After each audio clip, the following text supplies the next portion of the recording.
Good morning. It's good to be with you again this morning. Добро утро, радвам се, че сме заедно.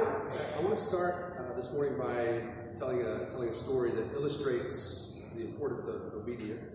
Тази сутрин искам да ви разкажа една история, която нагледява важността на послушанието. Once there were two young boys, and they both wanted a puppy.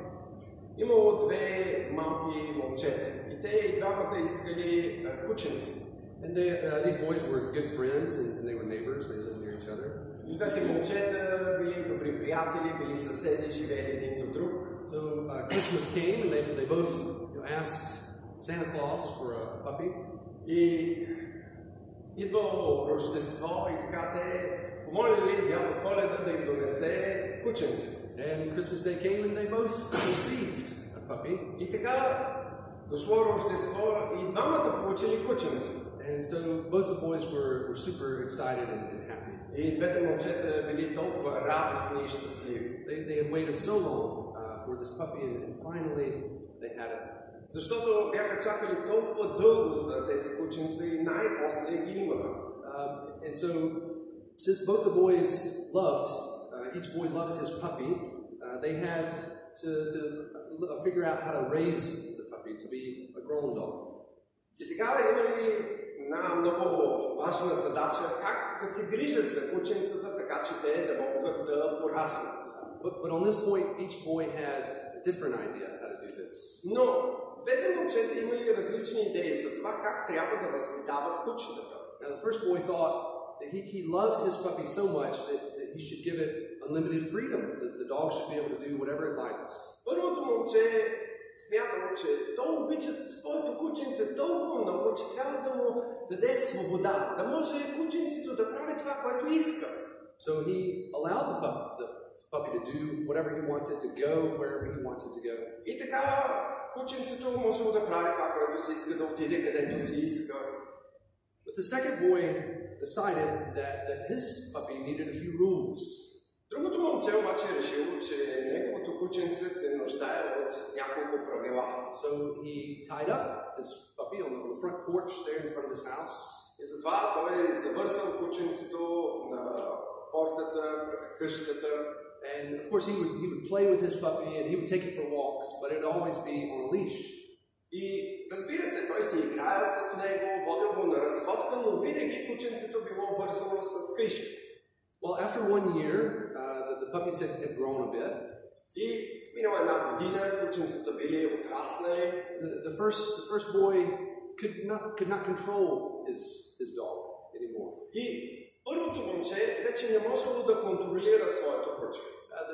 The dog had grown up knowing that he could make decisions for himself, and therefore he would run all through the neighborhood. И кучето било израснало с мисълта, че то може да прави само да взима решение. Затова тичало из целия квартал. And so the neighbors were complaining that he was getting into their yards and in their trash.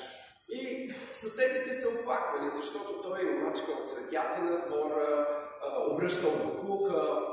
And the dog was even a danger to himself because he would run and play in the street where the cars were passing. То застрашавало собствения си живот, защото изкачало на улицата, където минавали колите.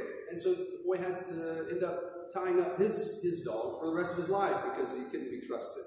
И така момчето се наложило да върже кучето си за остатъка от неговия живот, защото повече не можело да му се довери. But by this time, the second boy, his dog had grown up, learning that he had a few rules to live by. Докато другото куче пораснало със съзнанието, че има няколко правила, на които трябва да се подчинява. And so this dog would stay in his yard near the house. И то винаги стояло в двора на къщата. And when they would go on a walk, he could let the dog off the leash because the dog would come when the boy called him. Когато отивали на разходка, момчето можело да го пусне от каишката, защото знаело, че когато го повика, кучето винаги ще се върне и ще дойде при него. The second dog had earned his freedom. Второто куче спечелило своята свобода. But he understood that freedom came with boundaries. Но разбирало, че свободата идва с граници, ограничения. And these boundaries were for the good of other people and for his own good, for his protection. И че тези граници са както за доброто на другите, така и за неговата собствена сигурност. Now, this story is an example of obedience. Тази история е пример за послушание. And it's for animals, but we could say the same applies to children and even adults. И разбира се, историята е за кучета, но бихме съвсем спокойно казали, че тя се прилага и за децата, и за хората. So you teach your children to obey because you know it's for their benefit to obey. Вие учите своите деца да са послушни, защото вярвате, че това е в тяхна полза. You teach them to listen to you and to other adults like their school teachers. Вие ги учите, че те трябва да слушат вас и други възрастни, като своите учители. Now, if I stopped talking right here, most people, even non-Christians, would agree with me, I think. Смятам, че ако спра в този момент, дори и който и да е човек на улицата, не вярваш, би се съгласил с мен. I think most people would say, yeah, we have to have some obedience to laws and rules in society. Повечето хора биха казали, да, ние трябва да приемаме и спазваме законите в обществото. But as Christians, there's an even further reason, a further distinction for us. Но за нас като християни има още нещо, което ни отличава. We do not obey God simply because it's better for us. Ние не се подчиняваме на Бога просто защото е полезно за нас. We obey God because He's holy. Ние се подчиняваме на Бога, защото Той е свят. God is perfect and righteous. Бог е съвършен, праведен. And if we claim to be His people, His children, then we bear His name. И ако ние претендираме да бъдем Неговите деца, Неговият народ, тогава ние носим Неговото име. And bearing the name of God means that we must be holy and perfect and righteous to reflect His character. А носейки Неговото име, това означава, че ние трябва да бъдем праведни и святи, за да отразяваме Неговият характер. So how can we do this? Как можем да направим това? Can any of us be as perfect as God? Може ли някой от нас да бъде съвършен като Бога? No. Не. The point of the story we read in 1 Samuel 15 and stories of people throughout the Bible is that we cannot be perfect. Историята, която четохме в първа книга на царете и толкова много други истории в Библията ни показват, че ние не можем да бъдем съвършени. The Bible is full of people who were faithful to God and yet sinned. They were not perfect. Библията е пълна с история за хора, които са били верни на Бога и въпреки това са съгрешавали, не са били съвършени. So what's the answer for us? Тогава какъв е отговор за нас? So let's turn now to the Word that God has given us to find the answer. Нека сега да видим какво Бог ни казва в Писанието. So we read from chapter 15 where God rejects Saul from being king of Israel. Ние четохме от 15-та глава от Първо царе, където Бог отхвърля Саул, за да бъде цар. Why did God reject King Saul? Защо Бог отхвърли цар Саул? Because of Saul's disobedience. Поради непослушанието на Саул. God gave Saul a direct command. Бог даде много ясна заповед на Саул. And Saul did not obey it. И Саул не я изпълни. So what was the command that God gave? Каква беше заповедта? Verse 2 says, I have noted what Amalek did to Israel in opposing them all the way when they came up out of Egypt. Now go and strike Amalek and devote to destruction all that they have. Do not spare them, but kill both man and woman, child, infant, ox, sheep, camel, and donkey. Така казва Господ на силите. Спомним си онова, което стори Амалик на Израел, как му се възпротиви на пътя, когато идваше от Египет. Иди сега и порази Амалик, обречи на изтребление всичко, което има, и не го жали, но изби мъж и жена, дете и кърмаче, говедо и овца, камила и осел. God commands Saul to completely destroy this nation. Бог заповяда на Саул напълно да заличи този народ. Wipe them off the face of the earth. Да ги изтрие от лицето на земята. Now, I don't know about you, but when I read that, I think that sounds a bit harsh. Не Не знам за вас, но когато аз чета, си казвам, не е ли това малко жестоко? Like, isn't God loving and merciful, kind? Бог не е ли любящ, милостив?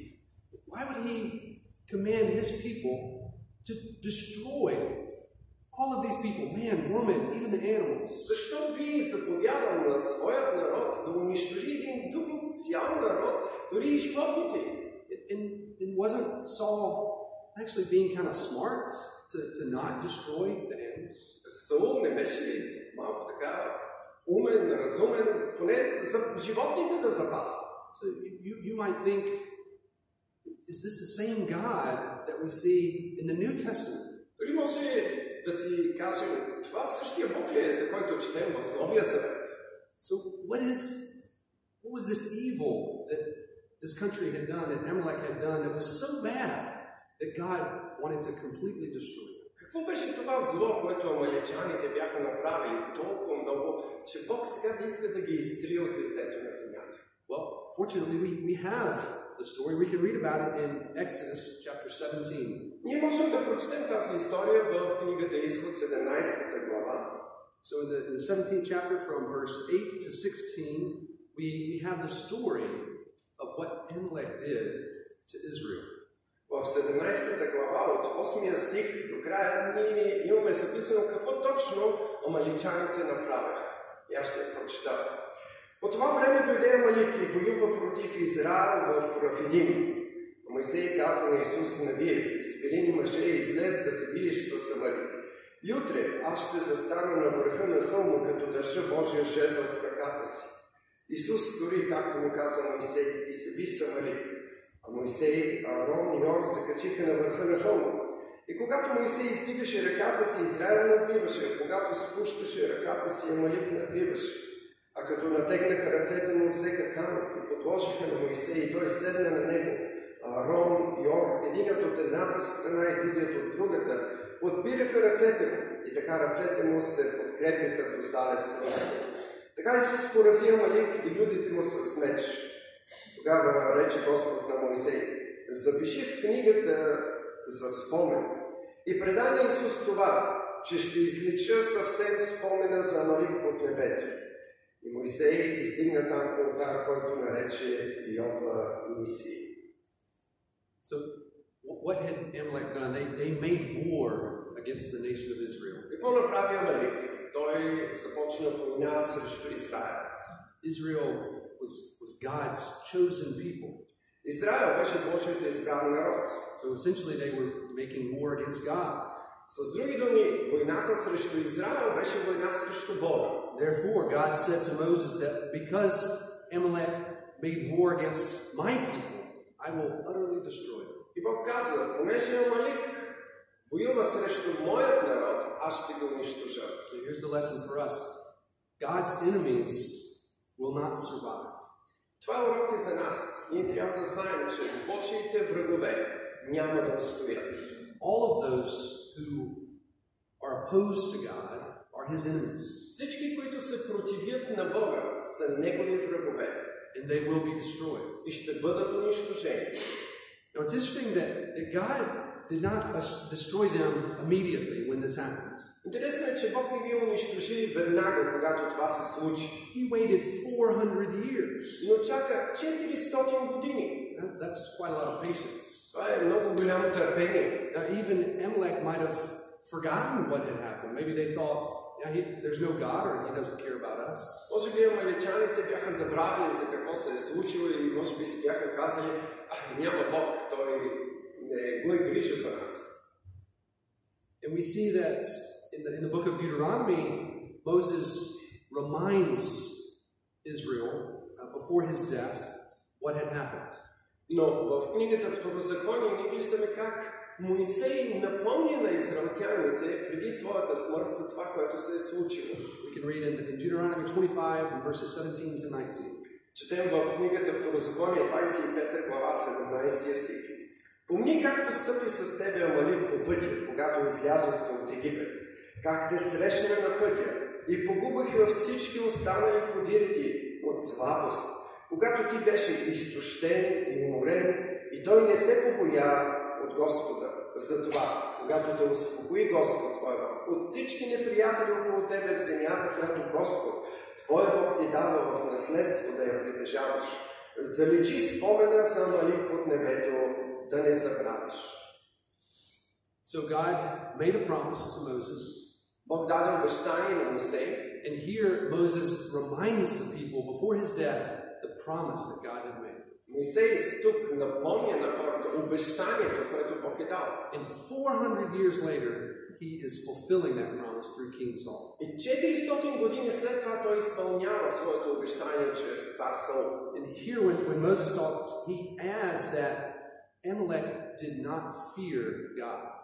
И тук Мойсей напомня, че когато амалечаните са воювали, те не са се побояли от Бога. They attacked the people of God with no concern for God. Те са атакували Божият народ без да ги грижи какво Бог мисли за това. By attacking God's people, they, as I said, had indeed attacked God himself. И тяхната атака срещу Божият народ е атака срещу самият Бог. But God loves his people. Бог обича своят народ. He shows his people his power and he takes care of his people. Той изявява своята сила и се грижи за тях. Can you feel the importance of God's love for his people, his protection for his people, and his promise then to fulfill that promise? И с нас днес е важно да осъзнаем, да почувстваме Божията любов към своят народ, за това как той се грижи за тях и обещанията, които им е дал. Now, Saul should have known all of this. He should have known that the history of Israel and God's promise. Саул трябваше да знае всички тези неща. Той трябваше да познава историята. He understood that God was serious about destroying his enemies and protecting and loving his own people. Той трябваше да разбере, че Бог е напълно сериозен за това да защити своите хора и да накаже своите врагове. And now, at the time of Saul, Moses was dead, Joshua was dead. Така по времето на Саул го няма нито Мойсей, нито Исус Навин. 400 years has passed, and yet God is ready to fulfill his promise. 400 години са минали, но сега Бог е готов да изпълни своето обещание. But Saul does not obey God. Но Саул не се покорява на Бога. Because just like Amalek, he did not fear God. Защото по същия начин, като Амалек, той не се боеше от Господа. So Saul and his men saw that there were many animals who were healthy and very valuable. И така, отивайки на война срещу Амалек, Саул и мъжете му виждат, че има много животни, които са добри, стойностни. And they wanted these things for themselves. И те пожелаха всички тези неща за себе си. So their desire for worldly possessions, тяхното желание и гнеж за материалните притежания was greater than their desire and love for God. Беше по-голямо от тяхния гнеж и желание да бъдат послушни на Бога. Now here we can make a connection to what Jesus says in the New Testament. Тук трябва да направим връзка между това, което Исус казва в Новия Завет. Jesus says in John 14:21, Исус казва в Йоан 14:21, whoever has my commandments and keeps them, he it is who loves me. Който има моите заповеди и ги пази, той ме люби. So our obedience to God, нашето послушание на Бога, is a sign of our love for God. Е знак и израз на нашата любов към Бога. Saul did not love God. Саул не обичаше Бога. He did not fear God. Той не се боеше от Бога. And therefore he did not obey God. И затова не послуша Бога. So he was rejected. И затова беше отхвърлен от Бога. Samuel says to Saul in verse 22, in chapter 15, he says, behold, to obey is better than to sacrifice. Самуил толкова ясно казва в 22 стих. Всеизгаряния и жертвите угодни ли са тъй на Господа, както слушането на Господния глас? Ето послушанието е по-приемливо от жертвата. So he means that God doesn't want your empty religious rituals. С други думи, Бог толкова ясно казва, Бог не иска твоите празни религиозни ритуали. You don't just do certain things and then you're okay with God. You've appeased Him. Няма такова нещо в този свят. Ти правиш определени неща и си угоден на Бог. God wants your heart. Бог иска твоето сърце. He wants you to love Him. Бог иска да го обичаш. And He's saying that when you obey the things that He's told you to obey, that's showing your love for Him. Той толкова ясно казва, че когато ти изпълняваш нещата, които Той ти е казал да правиш, това е доказателството, че го обичаш. And if you do not obey God, then you will be rejected from God. Ако ти не обичаш Бога и не изпълняваш това, което Той ти казва, ще бъдеш отхвърлен от Него. Now, I think here is where we tend to get things a bit backwards. Тук ние често пъти обръщаме нещата. We take this verse that Jesus says, whoever keeps my commandments, he's the one who loves me. Взимаме този стих и казваме, който пази моите заповеди, той ме обича. And we say, okay, I will keep God's commandments and I'll prove that I love God. И казваме, добре, аз ще спазвам Божиите заповеди и ще докажа, че обичам Бог. And that's exactly what the nation of Israel tried to do for hundreds of years. Това е точно това, което израелтяните се опитаха да направят в стотици години. When things were bad for them, they repented and they said, okay, we're going to do the right thing, we're going to obey God so that He will bless us. Когато нещата бяха трудни, те казаха, добре, ние ще се покаем, ще спазваме Божиите заповеди, така че Бог да ни благослови. But keeping the law is an outward sign of an inward condition. Но спазването на закона е външен знак на вътрешното състояние. Keeping the law does not make you love God. Спазването на закона не ти помага да обичаш Бога. But if you love God, you will obey His command. Но ако обичаш Бога, тогава резултатът ще бъде в спазването на Божиите заповеди. The love has to come first. Любовта трябва да дойде на първо място. Before the obedience. Преди послушанието. So where does the love come from? Откъде идва тази любов? That's a good question. I'm glad you asked. Това е хубав въпрос. Радвам се, че попитахте. So think about the other things that you love. Помислете сега за другите неща, които обичате. Well, I love a cup of coffee in the morning. Всяка сутрин аз много обичам да започна с чаша кафе. I love my children. Обичам децата си. I love the mountains. Обичам планините. I love my wife. Обичам жена си. Well, let's think about love. Нека да мислим за малко за любовта. What prevents me as a married man from cheating on my spouse? Какво възпрепятства мен като женен мъж да изневерявам на жена си? Well, hopefully my love for my wife. Надявам се това да е любовта за моята жена.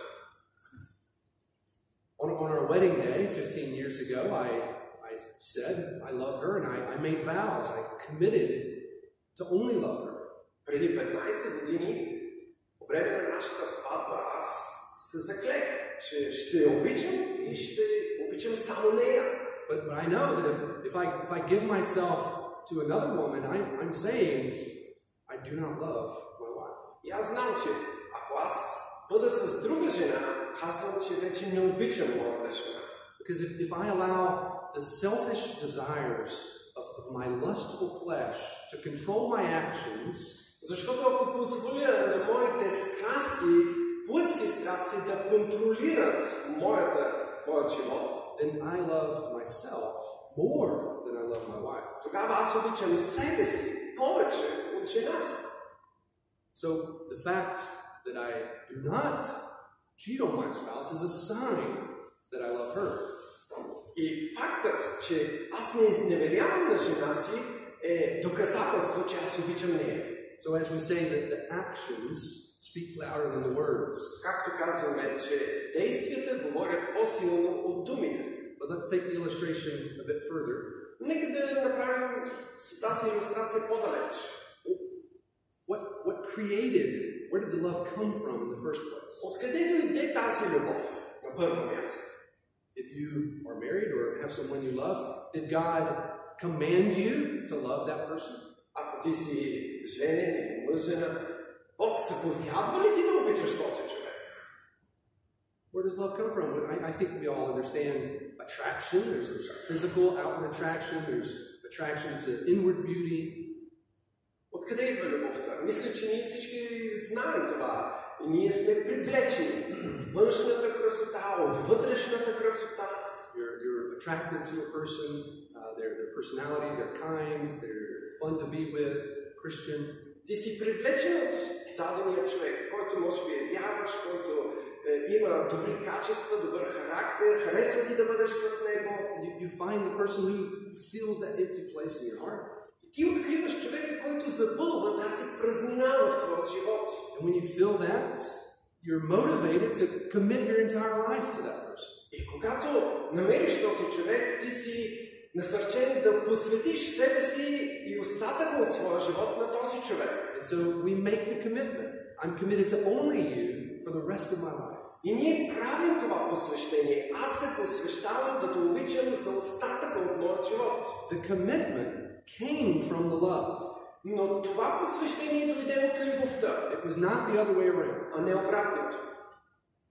We did not commit ourselves first, make a vow, and then eventually come to love the person. Ние първо не правим някаква клетва и след това евентуално да започнем да обичаме този човек. I understand there are some cultures that do it that way, but typically in our culture it's the first way.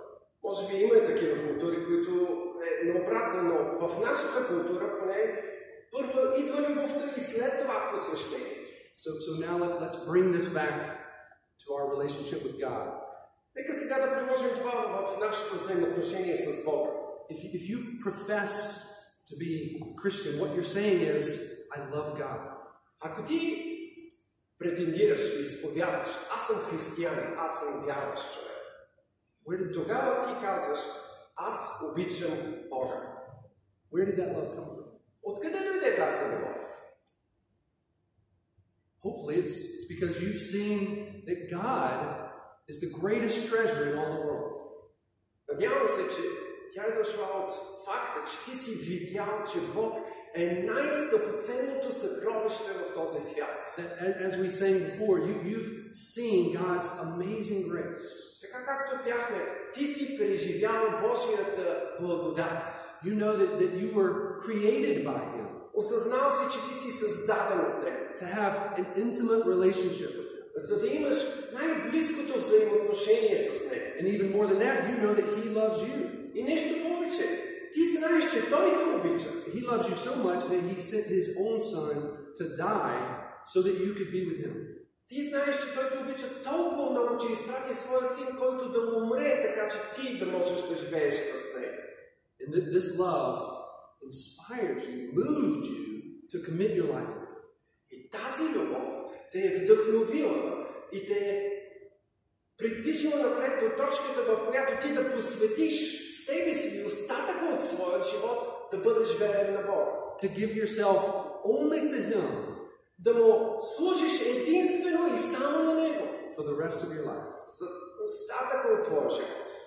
And therefore you fulfill the command, do not serve other gods, do not worship idols. И по този начин да изпълниш заповедта да не служиш на други богове, да нямаш други богове. Because you don't love the other gods, you love God. Защото ти не обичаш другите богове, ти обичаш своя Бог. Do you see how that removes this motivation from guilt and shame? Виждате ли как това ни освобождава от мотивация, която е базирана на вина и срам? Your motivation is your love for God. Твоята мотивация е твоята любов към Бога. But that doesn't make it necessarily easy. Това обаче не означава, че ще бъде лесно. You know that you love God, you've made a commitment, now you have to live in honoring that commitment. Защото да, ти си възлюбил Бога, ти знаеш, че Той те обича и си направил посвещението, но сега трябва да живееш според това посвещение. And just like in a marriage, there are good times and times of difficulty. И По същия начин, както в брака има добри моменти, има и трудни моменти. You have to live in this fallen, sinful world, honoring your commitment to God. Но ти трябва да живееш в този паднал, грешен свят, изпълнявайки своето посвещение пред Бога. So, the way that you continue to show your love is by obeying God's commandments.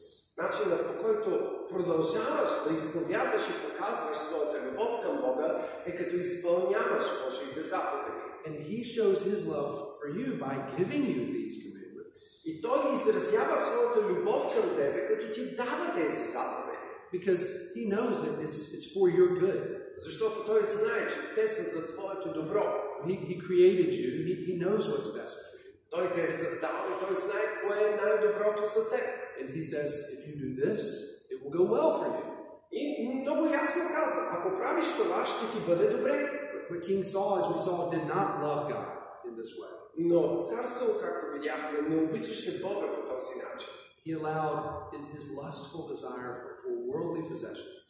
Той позволи на своя копнеж за материални неща да дойде на първо място. To destroy his relationship with God. И да унищожи взаимоотношението му с Бога. Are you guilty of this? Виновен ли си и ти като Саул? Do you allow your love for this world to destroy your relationship with God? Позволяваш ли на твоята любов към други неща и този свят да унищожат твоята любов към Бога? In the book of Revelation, the angel says to the church at Ephesus, в книгата Откровение, ангелът предупреждава църквата в Ефес, that the church has abandoned its first love. Че църквата е изоставила първата си любов. The church was doing some good things. Църквата вършеше някакви добри дела. But it was not the same as it had been before because they had abandoned their love for God. Но не беше същото, защото бяха оставили първата си любов. Brothers and sisters, I can't command you to love God. Брати и сестри, аз не мога да ви заповядам да обичате Бога. But I pray that you will see how beautiful and wonderful God is. Но аз се моля да можете да осъзнаете и разберете и почувствате колко невероятен е Бог. That you'll see how much He's done for you because He loves you. Да можете да видите колко много е направил за вас, защото ви обича. And then your heart will be filled with love for Him. Тогава сърцето ви да се изпълни с любов за Него. This is what you were created for. Точно заради това сте създадени. Now, if you don't have a love for God, ако в сърцето ти няма любов към Бога, how do you get a love for God? как да получиш тази любов? Again, similar to the way that maybe you came to love your spouse. Много подобно на начина, по който си дошъл до момента, в който да обикнеш своя съпруг или съпруга. You spent time together, you talked. Какво правихте тогава? Прекарвахте време заедно, говорихте, You got to know each other. опознахте се. This is how it works with God. По същия начин действат нещата и с Бога. He's given us His Word so that we can know Him better. Той ни е дал своето слово, за да можем ние да го познаем по-добре. We speak to Him in prayer. Ние говорим с Него чрез молитва. He speaks to us through His Word. И Той ни говори чрез своето слово. We look at the world around us and we see the way He's created the world, the way He's created us. Глеждаме се около себе си, виждаме как Той е създал света, как е създал нас. We feel His love through the salvation that He's given through His Son. Чувстваме Неговата любов чрез спасението, което ни е дал, чрез Неговия Син. Ask God, pray, fill my heart, God, with love for You. Обърни се към Него и го помоли, Боже, изпълни сърцето ми с любов към Теб. And then confess that you can't do it by yourself. Изповядай, че ти не можеш да го направиш сам. Just like the Israelites, if you try to just obey the commandments in your own power, you'll fail. Така както израелтяните или който и да е човек, който се опитва да спазва заповедите със своя собствена сила, той непременно ще се провали. And we're going to fail. Да, ще има моменти, в които дори ще се проваляме. We need His power. Нужно ни е Неговата сила. We need the righteousness of Christ. Нужно ни е праведността на Христос. Freely given to us. Дадена ни е даром, Without which we have no hope of being with God. Без която ние нямаме никаква надежда да бъдем с Бога. And once you have this love for God, you understand your relationship with Him. И веднъж след като получите и имате тази любов към Бога, тогава вие можете да разбирате вашето взаимоотношение с Него. And go and sin no more. И тогава можем да кажем, иди и не съгрешавай вече. Obey the commandments of the Lord with a joyful. Изпълнявай Божиите заповеди с радостно сърце. And then you can proclaim that joy to the whole world. И тогава можете да изявите тази радост на целия свят. For God's glory. За Божия слава. Амин.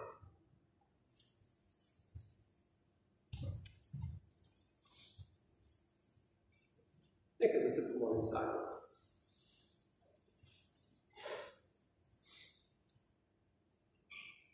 Святи и всемогъщи Боже, който Слово ни казва, че всичко е в Твоята ръка. Защото Ти си Създателят на всичко. И всичко продължава да съществува според Твоята воля. Това означава, че Ти си този, който си ни дал живот. Ти си ни довел в този свят. Защото искаш да имаш взаимоотношение с всеки един от нас. Нещо повече, Ти си изявил факта, че ни обичаш. Ти си го изявил в историята и днес продължаваш чрез църквата си, чрез Словото си да ни говориш, че ни обичаш и си го доказал. Святи Душе, естествено в нас няма любов към Тебе. Ние не разбираме жертвата Ти на кръста. Ние живеем в този материален свят и естеството ни не е за това, което е тук и сега. Но Ти ни казваш, че това не е всичко. Ти ни казваш, че има толкова по-важни неща. Най-важният си Ти, защото си ни създал и ни обичаш. Молим Те, Святи Душе, отвори сърцата ни за Твоята любов. Помогни ни да осъзнаем тази любов. Помогни ни да я почувстваме. Помогни ни, Господи, да предадем себе си и живота си. Така както сам Господ Исус казва, че никой не може да дойде след Него, ако не се отрече от този свят, ако не вдигне кръста си и да последва. Помни ни да разберем, че този свят